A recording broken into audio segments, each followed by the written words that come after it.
Page number 7 இவற்றை முயல்க. First கோடிட்ட இடங்களை நிரப்புக அப்படின்னு கொடுத்துருக்காங்க. முதல்ல இது பாருங்கள், 20 + -11 அப்படின்னு கொடுத்துருக்காங்க. நமக்கு ஆப்போசிட்டில் ஒரு டேஷ் கொடுத்து +20 அப்படின்னு கொடுத்துருக்காங்க. இது என்னது அப்படின்னு பார்த்தோன்னா கூட்டலினுடைய பரிமாற்று பண்பு. கூட்டலை பொறுத்த வரைக்கும் இந்த பக்கம் இருக்கிற நம்பர் இந்த பக்கம் அதாவது ரைட்டு லெஃப்ட்டுங்கிறது லெஃப்ட்டு ரைட்டுன்னு மாறி இருந்தாலும் அதே வேல்யூ தான் வரும். ஸோ அப்போ இங்கே +20 அப்படின்னு இருக்குது, இந்த +20 போயிடுச்சு. அப்போ மீதி என்ன இருக்குது அப்படின்னா -11 இருக்குது. அப்போ அந்த -11 தான் ஆன்சர் வரும். இல்லை நமக்கு அந்த கூட்டலினுடைய பரிமாற்ற பண்பு அப்படின்லாம் தெரியல அப்படின்னா டக்குன்னு என்ன பண்ணலாம் அப்படின்னா இது ரெண்டுமே பார்த்தோம் அப்படின்னா வெவ்வேறு குறியாக இருந்தால் கழிப்போமா. ஸோ கழித்தோம் அப்படின்னா நமக்கு 20லேருந்து 11 போச்சுன்னா 9ன்னு கிடைக்கும். பெரிய நம்பரோட சைன் ப்ளஸ்ஸுங்கிறதுனால +ன்னு போட்டோம். ஸோ அடுத்து இங்கே 20ன்னு இருக்குது. திருப்பி இந்த கூட்டலினுடைய பரிமாற்ற பண்பு பிரகாரம் ரெண்டுத்துக்குமே இது ஒரே நம்பர் தான் வரும் இல்லைங்களா. அப்போ இங்கே 20ன்னு இருக்குன்னா இங்கே 9 வரணும் அப்படின்னா என்ன போடணும் அப்படிங்கிறத பார்க்கணும். -11 அப்படின்னு போட்டோன்னா இங்கே +9 அப்படிங்கிறது இதே ஆன்சர் வந்துடும். ஸோ இங்கே என்ன வருதோ அதே இது திருப்பி இங்கே வர்றதுக்காக நம்ம இங்கே என்ன போட்டால் அது வருது அப்படிங்கிறத நம்ம பார்க்கணும். பார்த்தோன்னா நமக்கு ஆன்சர் வந்துடும்.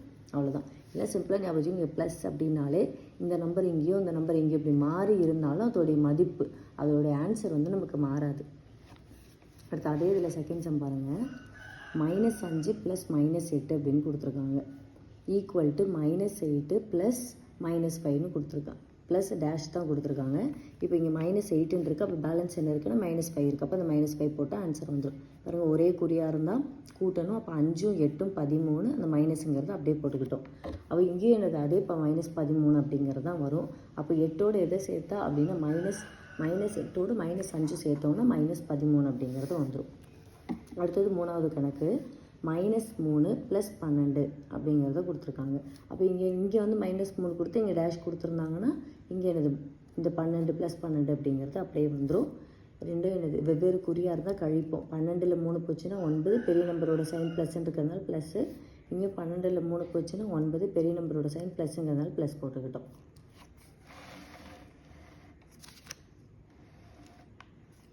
அடுத்தது செகண்ட் பாருங்கள், சரியாக தவறா எனக்கு ஒரு அப்படின்னு கொடுத்துருக்காங்க. ஃபஸ்ட்டு சம் -11 + -8 ஈக்குவல் டு -8 + -11 கொடுத்துருக்காங்க. இந்த நம்பர் இங்கே வந்திருக்கு, இது இங்கே வந்திருக்கு, +1 இருக்குது. அப்போ என்னது ரெண்டுமே ஈக்குவல் தான். ஸோ சரி.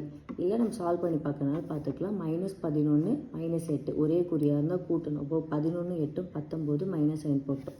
அப்புறம் 11 8 அப்படின்னா 19 வந்துடும். -9 போட்டோம். ஏன்னா ஒரே குறியாக இருந்தால் கூட்டிகிட்டு அதில் இருக்க சைன் அப்படியே எடுத்து போட்டுக்கலாம். அடுத்த செகண்ட் சம் பாருங்கள்.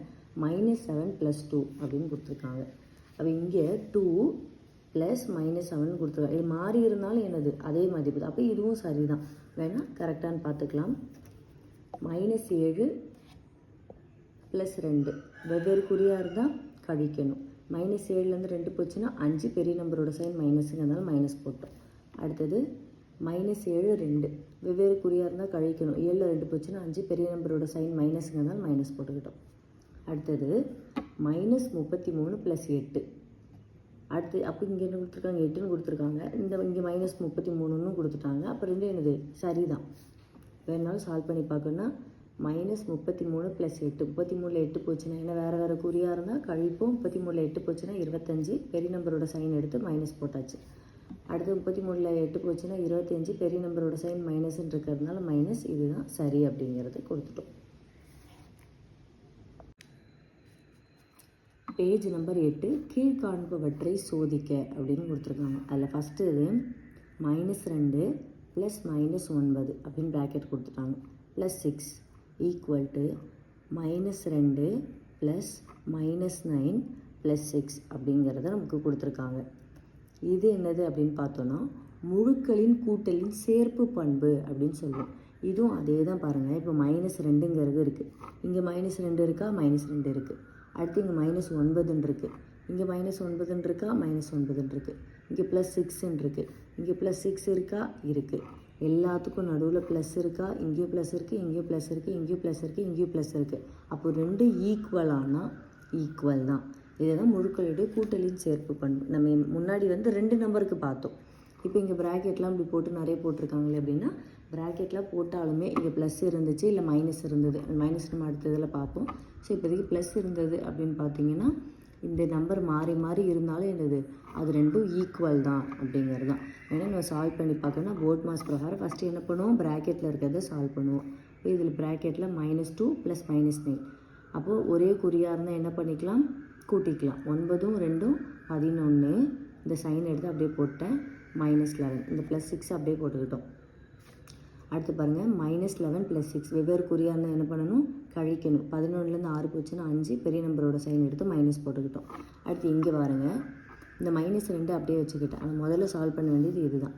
-9 + 6 வெவ்வேறு குறியாக இருந்தால் என்ன பண்ணணும், கழிக்கணும். அப்போ 9லேருந்து 6 போச்சுன்னா 3, பெரிய நம்பரோட சைனு மைனஸ் அப்படியே போட்டாச்சு. இந்த -2 அப்படியே வச்சுக்கிட்டேன். இப்போ இது ஒரே குறியாக இருந்தால் என்ன பண்ணணும், கூட்டணும். அப்போ 3 2 5. இந்த இங்கே என்ன சைன் இருக்குது அப்படின்னா மைனஸ் இருக்குது. அப்போ அந்த மைனஸ் அப்படியே எடுத்து போட்டுப்போம். ரெண்டுமே ஈக்குவலாக வருது. அப்போ இது சரிதான். இந்த மாதிரி நம்பர் கொடுத்துருந்து ப்ளஸ்ஸு நடுவுலேருந்து இப்படி உள்ள ப்ராக்கெட்டில் கொடுத்து வெளியில் ப்ராக்கெட்டில் கொடுத்தாலுமே அதே நம்பர் மாறி மாறி அந்த இடங்கள் மாறி மாறி வந்தாலும் அது என்னது, ஈக்குவல் தான். அதுதான் அந்த முழுக்களுடைய கூட்டலின் சேர்ப்பு பண்பு. நமக்கு என்ன பண்புலாம் கேட்க மாட்டாங்க. ஆனால் ஒருவேளை இந்த மாதிரிலாம் கொடுத்து இதில் எது வந்து கரெக்டு தப்புங்கிற மாதிரி ஸ்டேட்மெண்ட்லாம் கொடுத்தாங்கன்னா நம்ம டக்குன்னு ஆன்சர் தெரியறதுக்கு இதை வந்து யூஸ் பண்ணிக்கலாம். இந்த மாதிரி ப்ளஸ்ஸு கொடுத்து மாறி மாறி இருந்தாலும் அதோட வேல்யூ என்னது, ஒன்று தான். அடுத்து செகண்ட் சம் பாருங்கள். 7 + -8 ஒரு ப்ராக்கெட் +-5 ஈக்குவல் டு 7 + -8 + -5 அப்படிங்கிறத கொடுத்துருக்காங்க. இங்கே 7 இருக்கா, இங்கேயும் 7 இருக்குது. இங்கே -8 இருக்கா, இங்கே -8 இருக்குது. இங்கே -5 இருக்கா, இங்கே -5 இருக்குது. அப்போ என்னது, ஈக்குவல் தான். அதே இதுதான், இடங்கள் மாறி இருக்குது. இப்போ பாருங்கள், வேணால் சால்வ் பண்ணி பார்ப்போம். 7 + -8 ப்ராக்கெட்டில் இருக்கிறத ஃபஸ்ட்டு சால்வ் பண்ணோம். 8ல் 7 போச்சுன்னா 1, பெரிய நம்பரோட சைன் மைனஸ், ஸோ மைனஸ். அடுத்து ப்ளஸ் × மைனஸ் அப்படின்னு வந்துருமா. ஸோ அந்த -5 அப்படியே இறக்கிக்கிறேன். பாருங்கள், அடுத்து ஒரே குறியாக இருந்தால் என்ன பண்ணுவோம், கூட்டிப்போம். ஸோ -1 -5 6. அப்போ 5 1 6. அந்த சைன் இருக்கிற சைன் அப்படியே போட்டோம். -6. ஃபஸ்ட்டு ப்ராக்கெட்டில் இருக்கிறத சால்வ் பண்ணுவோம். -8 -5 ஒரே குறியாக இருந்தால் என்ன பண்ணணும், கூட்டணும். அப்போ 8 5 13. இந்த மைனஸுங்கிற சைன் அப்படியே போட்டு இந்த 7ங்கிறதையும் அப்படியே போட்டாச்சு. அடுத்து 13ல் 7 போச்சுன்னா 6, பெரிய நம்பரோட சைன் என்னது, மைனஸ். ஏன்னா வெவ்வேறு குறியாக இருந்தால் கழிச்சுப்போம். அப்போ இதுவும் ஈக்குவலாக வரதுனால இது கரெக்டு தான். இவ்வளோ போட வேண்டாம், இப்படியே பார்த்த உடனே தெரிஞ்சுக்கிறதுக்காக தான் இந்த பண்புகள்லாம்.